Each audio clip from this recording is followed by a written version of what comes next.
Students, welcome to Harshita commerce classes. मैं हर्षिता गुप्ता।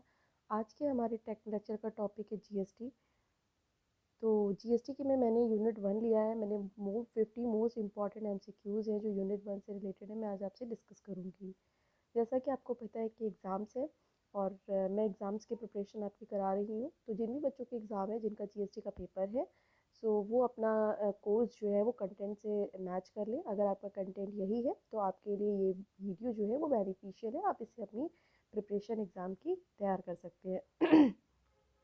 बच्चों, कुछ इंपॉर्टेंट टिप्स हैं जो मैं आपको देना चाहूँगी। एमसीक्यू जब भी आप क्लियर कर सकते हैं, बहुत ईजिली होता है एमसीक्यू को करना, बट उसके लिए ज़रूरी ये है कि जो भी आपका कोर्स है आपको उसको डिटेल में पढ़ना पड़ेगा। मैं आपसे सिर्फ इम्पॉर्टेंट टॉपिक ही डिस्कस कर सकती हूँ कि जो मुझे लगता है कि ये इम्पॉर्टेंट है और इससे एमसीक्यू आ सकते हैं।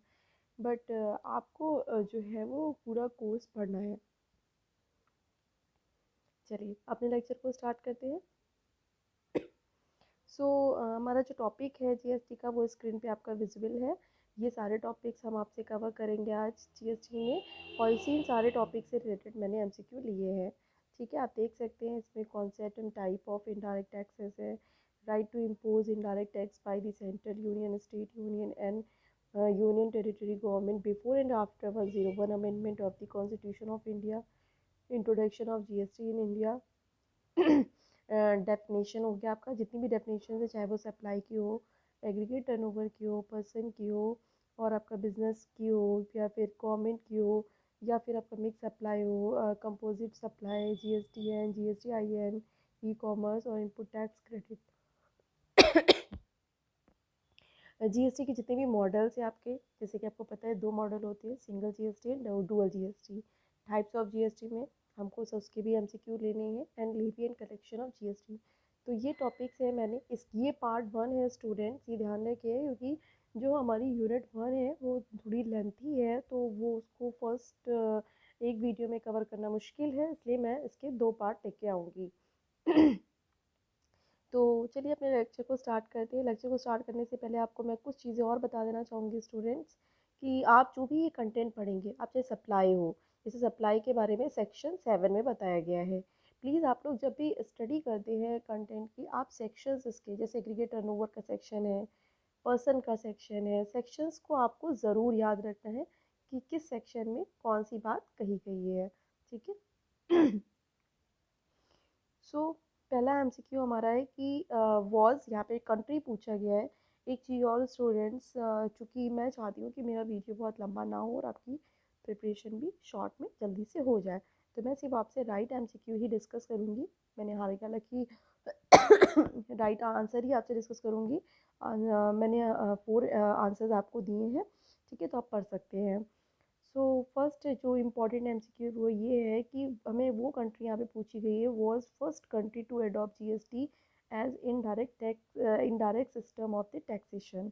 मतलब वो कौन सी फर्स्ट कंट्री जिसने जीएसटी को इनडायरेक्ट सिस्टम ऑफ टैक्सेशन जो है वो यूज़ किया था। तो फ्रांस, आपको नाम याद रखना है, फ्रांस जो है वो फर्स्ट कंट्री है। नेक्स्ट है हमारा जीएसटी को रिकमेंड, मतलब the GST is recommended by, किसने रिकमेंड किया था?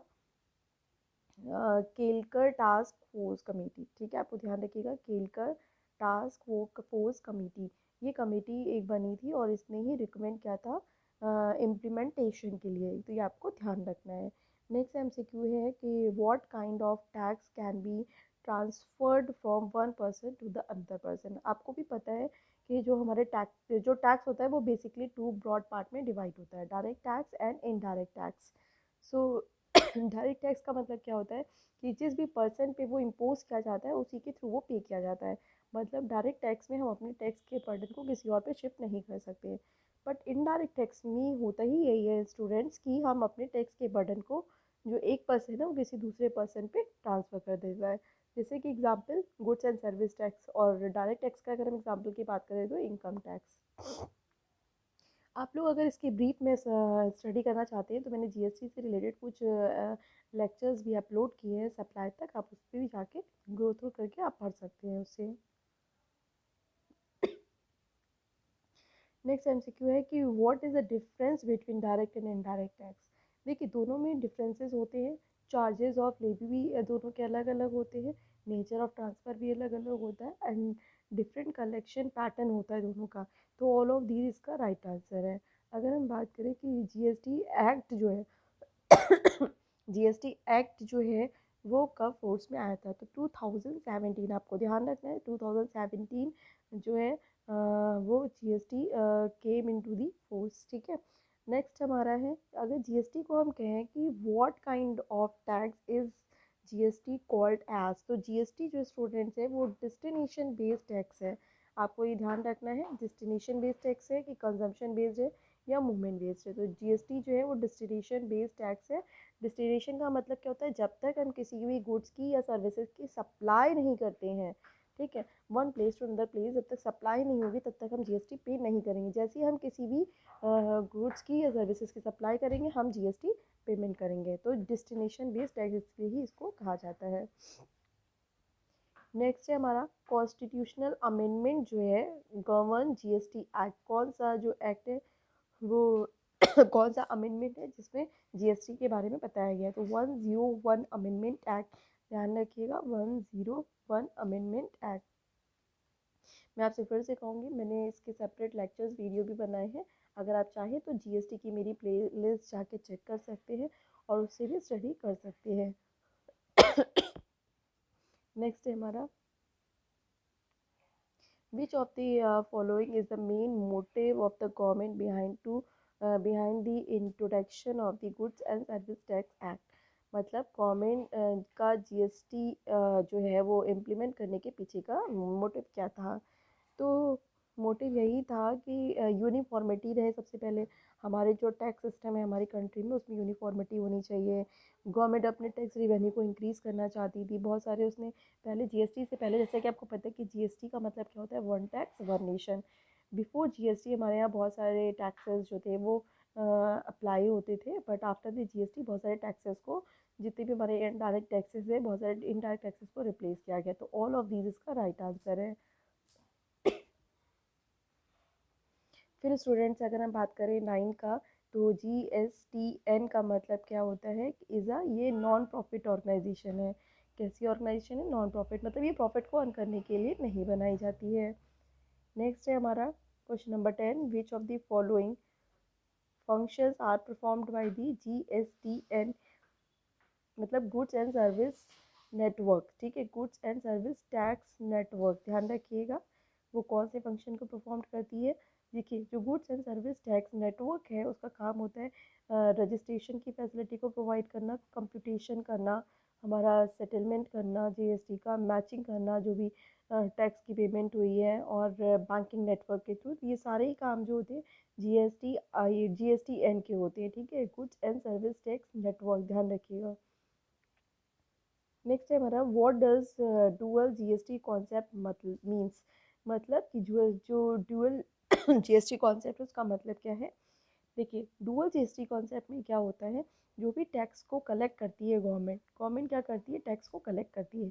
तो टैक्स जो भी कलेक्ट किए जाते हैं वो सेंट्रल गवर्नमेंट, मतलब सेंट्रल जीएसटी सेंट्रल गवर्नमेंट लेती है, जिसको हम लोग सीजीएसटी कहते हैं, और स्टेट गवर्नमेंट के पास आता है जिसको हम लोग एसजीएसटी कहते हैं। आप लोग देखते होंगे जब भी हम लोग कोई भी चीज़ परचेज करते हैं तो उसमें एसजीएसटी और सीजीएसटी, जैसे कि मान लीजिए हम 18% उसको कोई भी गुड्स हमने परचेज किया तो उस पर हम लोगों ने 18% टैक्स दिया, तो 9% CGST और 9% SGST डिवाइड हो जाता है। ये जो डिवीज़न होता है ये हमारे जीएसटी में जो भी रेट्स मेंशन है उसी के अकॉर्डिंगली गवर्नमेंट जो होती है वो आपस में टैक्स को डिस्ट्रीब्यूट कर लेती है, ठीक है। नेक्स्ट MCQ ले लेते हैं, what kind of taxes are subsumed under the GST. So GST में अगर हम बात करें तो कितने तरीके के टैक्सेस इन्वॉल्व हैं। हमारा सेंट्रल एक्साइज ड्यूटी हो गया, आपका स्टेट वैट हो गया, सेल टैक्स हो गया, सेंट्रल सेल टैक्स हो गया, सर्विस टैक्स हो गया, तो ऑल ऑफ दीज इसका राइट आंसर है।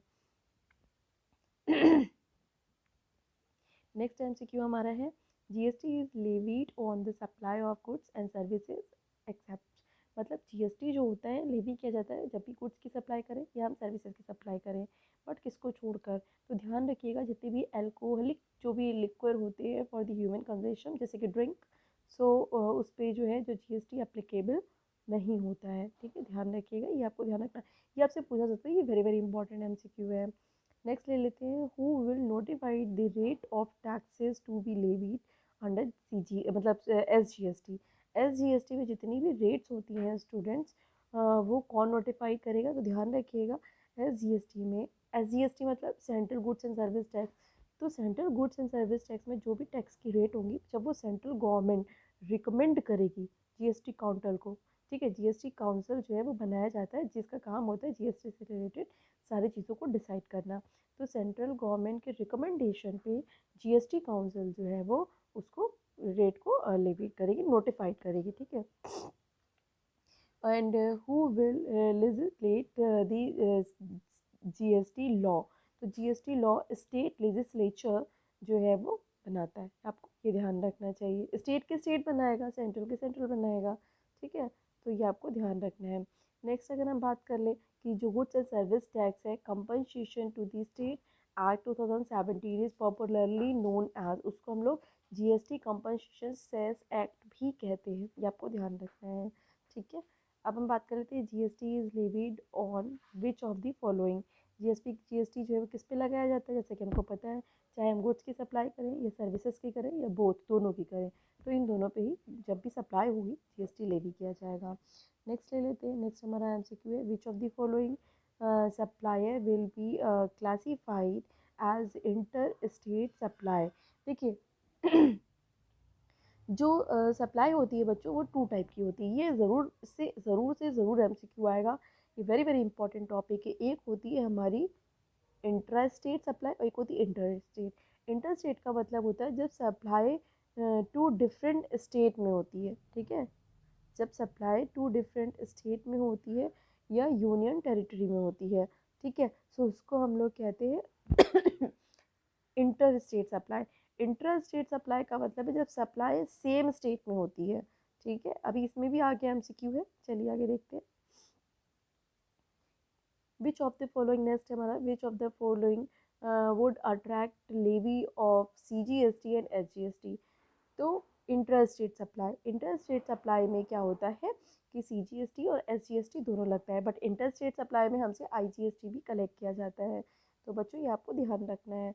सेकंड आपका 17 क्वेश्चन भी इसी पे ही बेस्ड है कि what are the taxes levied on the inter state supply.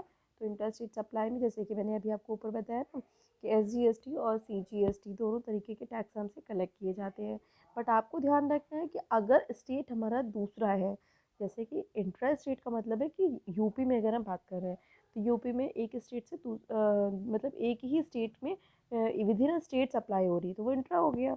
अगर एक स्टेट से दूसरे स्टेट में, जैसे कि अगर हम बात करें यूपी से हम लोग MP में कर रहे हैं, तो वो क्या हो जाएगी, इंटर स्टेट सप्लाई, वहाँ पे हमसे IGST भी कलेक्ट करते हैं। तो 18 में देखिए, if any supply made by the trader from the Delhi to the another trader in Delhi, मतलब देखिए स्टेट एक ही है, दिल्ली में ही सप्लाई हो रही है, दूसरे इसको हो रही है, तो हम लोग क्या करेंगे, bill will be the subject will be sorry the supply will be subject to the CGST and UTGST, ठीक है, ये आपको ध्यान रखना है। नेक्स्ट देखिए, यहाँ पे आपसे पूछा गया है कि विच of the following type of GST is payable all the inter state supply. हमने अभी आपको बताया था इंटर स्टेट सप्लाई का मतलब क्या है कि तमिलनाडु और महाराष्ट्र में सप्लाई हो रही है, ठीक है, तो वो क्या हो गई, जब एक स्टेट से दूसरे स्टेट में होती है उसको इंटर स्टेट कहते हैं, वहाँ पे हमको IGST टू स्टूडेंट्स पे करना होता है, ठीक है, integrated goods and service tax. Next ले लेते हैं कि जो भी ऑफिसर्स होते हैं अंडर दी SGST मतलब state goods and service tax act shall be deemed to be the officer appointed, जो ऑफिसर अपॉइंट किए जाएंगे वो CGST एक्ट के अंडर किए जाएंगे। नेक्स्ट ले लेते हैं, जो टैक्सेबल इवेंट होता है अंडर दी GST वो किस में होता है, सप्लाई, जब भी सप्लाई होगी वही टैक्स बिल हमारा इवेंट हो जाएगा। नेक्स्ट MCQ लेते हैं, what is the different type of supply covered the scope of supply. तो स्कोप ऑफ सप्लाई में स्टूडेंट ध्यान रखिएगा, अगर हम लोग विदाउट कंसिडरेशन, आप इसके लिए मेरा एक लेक्चर देखिएगा, सप्लाई का लेक्चर है, उसमें मैंने क्लियरली बताया स्कोप ऑफ सप्लाई पे मैंने डिफाइन किया गया है कि विद कंसिडरेशन, विदाउट कंसिडरेशन ये दोनों ही तरीके की सप्लाई को हम लोग इंक्लूड करते हैं। स्कोप ऑफ सप्लाई का सेक्शन 7 है। सेक्शन 7 में हमारे सब सेक्शन 4 सब सेक्शन है। सेक्शन 7 का सब सेक्शन 1 2 3 4। तो इसके बारे में हमारी डीप में वीडियो है, आप उसको भी जाके स्टडी कर सकते हैं। नेक्स्ट है हमारा कैजुअल टैक्सेबल पर्सन। ये भी इंपॉर्टेंट है, यहाँ पे ज़रूर पूछा जाएगा। कैजुअल टैक्सेबल पर्सन का मतलब क्या है? A person occasionally supply goods and services या फिर बोथ इन दी स्टेट या फिर union territory where he has no fix place of the business. जो भी ओकेजनली कोई भी पर्सन अगर गुड्स एंड सर्विसेज सप्लाई करता है, चाहे वो स्टेट में करे या फिर यूनियन यूटी में करे, यूनियन टेरिटरी में करे, जब भी हमारा प्लेस फिक्स नहीं होता, उसको कैजुअल टैक्सेबल पर्सन में इंक्लूड किया जाता है। अब हम बात करें स्टूडेंट नेक्स्ट एमसीक्यू की। नेक्स्ट एमसीक्यू हमारा है कि गुड्स अंडर, देखिए, goods under CGST includes, goods में क्या क्या इंक्लूड, सॉरी एक्सक्लूड। देखिए, ये भी ज़रूर पढ़िएगा आप, गुड्स की डेफिनेशन किस सेक्शन में दी गई है। हालांकि मैं जब इसका पार्ट 2 बनाऊंगी उसमें मैं थोड़े से सेक्शंस को भी आपको लर्निंग पॉइंट ऑफ व्यू से बता दूंगी कि इसका ये सेक्शन है। आपसे सेक्शन भी ज़रूर पूछा जा सकता है कि गुड्स को जो डिफाइन किया गया सीजीएसटी एक्ट में वो किस सेक्शन में किया गया है, ठीक है। तो उसमें कुछ चीज़ें एक्सक्लूड की गई हैं, कुछ चीज़ें इंक्लूड की गई हैं। तो एक्सक्लूड क्या किया गया? सिक्योरिटी को गुड्स की कैटेगरी से एक्सक्लूड किया गया है। तो आपको ये भी ध्यान रखना है कि किन किन चीज़ों को इंक्लूड किया गया है, ठीक है। तो क्योंकि हो सकता है कि आपसे जो भी चीज़ें इंक्लूड की गई हैं उसके बारे में भी पूछा जा सकता है। नेक्स्ट एमसीक्यू है हमारा कि देखिए, which among the following are zero rated supply. Zero rated supply में स्टूडेंट ध्यान रखिएगा, एक्सपोर्ट्स जितने भी हमारे हैं and supply to the special economic zone, ठीक है, ये दोनों ही काउंट होते हैं। कुछ एक्सपोर्ट्स, कुछ कैटेगरी है एक्सपोर्ट की, सारे नहीं मैं कहूँगी, कुछ कैटेगरीज हैं जिनको हम लोग काउंट करते हैं, ठीक है। तो सप्लाई अगर हम कर रहे हैं तो उसमें काउंट होगा। नेक्स्ट ले लेते हैं एग्जिम सप्लाई। एग्जिम सप्लाई में स्टूडेंट ये सभी चीज़ें इंक्लूड होती हैं। एग्जिम का मतलब क्या है? जहाँ पे हमें टैक्स नहीं देना है। तो supply of goods and services या फिर बोथ, जहाँ पे जो टैक्स रेट है या तो वो नील हो, ज़ीरो, उसको भी हम एग्जिम सप्लाई कहेंगे, क्योंकि जब नील है तो हमें टैक्स ही नहीं देना है। या फिर नॉन टैक्सेबल सप्लाई, या फिर supply of goods and services, या फिर both Holi exempted from the tax under section 11। Under section 11 में जो भी चीज़ें एग्जेम्प्ट रखी गई उनको भी हम लोग एग्जिम सप्लाई में काउंट करते हैं। तो इसीलिए इसका right answer all of these है। अगर हम नेक्स्ट बात करें, नेक्स्ट हमारा MCQ as per section 2 sub section 47 CGST act 2017, EXIM supply में किन चीज़ों को include? EXIM supply includes the supply of the following type of goods and services. तो ऑल ऑफ दीज इसका भी राइट आंसर है, एग्जिम सप्लाई। अब देखिए, एग्जिम सप्लाई में के बारे में आप यहाँ पे एक चीज़ और यहाँ पे एमसीक्यू आ सकता है कि सेक्शन 2 सेक्शन 47 में बताया गया है। तो एग्जिम सप्लाई में हमारा क्या आ गया? Supply attracting nil rate of supply. Nil rate का मतलब जीरो रेट है। जीरो रेट का मतलब क्या हो गया? हमें सप्लाई पे टैक्स नहीं देना है, तो वो एग्जिम्ट हो गया। Supply Holi exempt from the tax, जो मतलब जो भी चीज़ की हम सप्लाई कर रहे हैं वो पूरी तरीके से टैक्स में एग्जिम्ट है। या फिर नॉन टैक्सेबल सप्लाई हम लोग कर रहे हैं। तो ऑल ऑफ दिस इसका राइट आंसर हो गया। नेक्स्ट देखिए, ये क्वेश्चन रिपीट हो गया। अब देखिए, इसमें सेक्शन भी मेंशन है। यहाँ पे लिखा है कि गुड्स की जो डेफिनेशन है अंडर सेक्शन 2 सबसेक्शन 52, ठीक है। अब देखिए, गुड्स की डेफिनेशन किस सेक्शन में बताई गई? Section 2 subsection 52। ये ध्यान रखिएगा बच्चों, ये आपसे पूछा जा सकता है सेक्शन, ठीक है। उसमें क्या चीज़ इंक्लूड नहीं है? अभी मैंने पीछे आपको बताया था सिक्योरिटी, तो सिक्योरिटी एंड मनी को इंक्लूड नहीं किया जाता है। ग्रास को भी जो है वो गुड्स की कैटेगरी में इंक्लूड करते हैं। एक्सनेबल क्लेम को इंक्लूड करते हैं, ग्रोइंग टॉप को इंक्लूड करते हैं। सो मैं आपसे रिक्वेस्ट ज़रूर करूँगी कि आप मेरे जो जीएसटी के वीडियोज़ हैं, लेक्चर्स जो मैंने अपलोड किए हैं, अगर आप कॉन्सेप्ट क्लियर करना चाहते हो तो आप उसको एक बार ज़रूर देखो। नेक्स्ट हमारा एमसीक्यू है कि what is the status of the money and security. Money and security का मतलब क्या होता है? मनी एंड सिक्योरिटी जो होती है, ट्रीटेड नाइदर एज गुड्स और नॉट सर्विसेज। ना तो वो गुड्स की तरीके से ट्रीट होती है, ना ही सर्विसेज की तरीके से ट्रीट होती है अंडर द जीएसटी लॉ। आपको ध्यान रखना है। नेक्स्ट हमारा है जो lottery. What is the status of the lottery as an actionable claim under the GST law? तो जो लॉटरी होती है, lottery as an actionable claim, so treated as a goods and remains within scope of supply. तो उसको scope of supply में हम लोग goods की कैटेगरी में ट्रीट करते हैं, ये आप ध्यान रखिएगा। और ये चीज़ देखिए स्टूडेंट्स, मैंने आपको यहाँ पे बताई भी थी, इसीलिए मैंने कहा कि एक एमसीक्यू को वो डिफरेंट टाइप से पूछ सकते हैं। तो एमसीक्यू क्या, आपको ऑप्शन पे भी ध्यान देना है कि अगर ये ऑप्शन है तो गलत है, जो गलत है उनको भी हमें ध्यान रखना है। ठीक है, तो ये आप थोड़ा सा ध्यान रखिएगा। नेक्स्ट एमसीक्यू ले लेते हैं। नेक्स्ट एमसीक्यू हमसे यहाँ पे पूछा गया कि services means anything other than goods, मतलब गुड्स को छोड़ के जितनी भी चीज़ें हैं वो सर्विसेज हैं। मनी एंड सिक्योरिटी इंक्लूड्स, उसमें मनी एंड सिक्योरिटी में क्या चीज़ इंक्लूड होती है?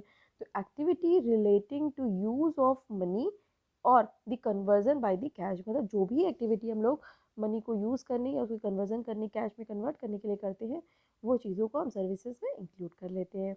नेक्स्ट ले लेते हैं, when will the recipient and the supplier be treated as related to the person under GST।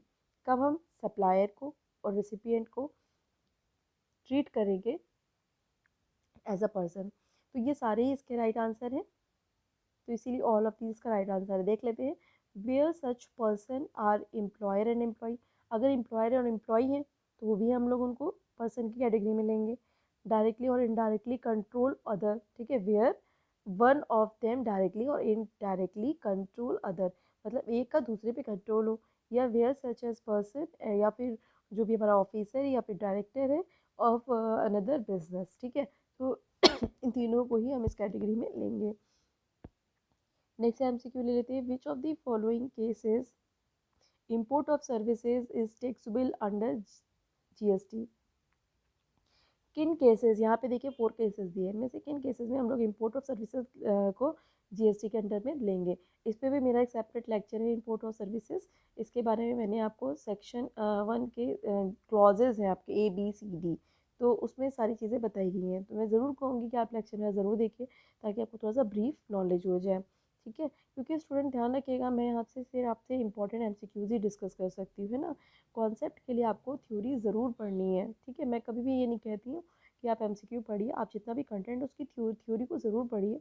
अगर आपको कोई भी पॉइंट नहीं समझ में आए तो आप हमारे कमेंट बॉक्स में जाके मेंशन कर सकते हैं। तो मैं कोशिश करूँगी कि मैं उसको नेक्स्ट, जब मैं फर्स्ट यूनिट का पार्ट 2 बनाऊँगी तो उसमें मैं वो चीज़ आपको समझा सकूँ। तो इसमें देखिए, इसमें पूछा गया है कि import of services is taxable under GST, तो वो कौन से केसेस होते हैं? तो 1 2 3 केसेस हैं हमारे इम्पोर्ट ऑफ सर्विसेज, अगर हम लोग with consideration in the course या फिर फर्दरेंस ऑफ द बिजनेस कर रहे हैं, मतलब हम लोग अपनी सर्विसेज को इम्पोर्ट कर रहे हैं, कंसिडरेशन हम उनके लिए चार्ज कर रहे हैं, बिजनेस से रिलेटेड होनी चाहिए, ये बिजनेस को बढ़ाने के लिए होनी चाहिए। दूसरा, हम लोग इम्पोर्ट ऑफ सर्विसेज कर रहे हैं, कंसिडरेशन के लिए कर रहे हैं, बट वो बिजनेस से रिलेटेड नहीं होगी तो भी हम उसको का काउंट करेंगे। हम लोग इम्पोर्ट ऑफ सर्विसेज कर रहे हैं विदाउट कंसिडरेशन कर रहे हैं, but related to the person, मतलब हम उस पर्सन के साथ कर रहे हैं जो कि बिजनेस को बढ़ा रहा है या बिजनेस से रिलेटेड है। यहाँ पे कंसिडरेशन नहीं है बट फिर भी इसको इन्वॉल्व किया, तो तीनों चीज़ें ही इसमें इन्वॉल्व होती हैं। ठीक है। नेक्स्ट एमसीक्यू, तो ये चीज़ बच्चों ध्यान रखिएगा, ये इंपॉर्टेंट है, इससे आ सकता है आपसे। नेक्स्ट एमसीक्यू है कि टेम्परेरी ट्रांसफ़र या फिर permitting use of intellectual property right या फिर property is classified as supply of services. अगर हम लोग जब भी अपनी प्रॉपर्टी को, इंटेलेक्चुअल प्रॉपर्टी को, उसकी राइट को, मतलब उसको यूज़ करने के राइट को परमिट करते हैं, उसको हम सप्लाई ऑफ सर्विसेज में काउंट करते हैं।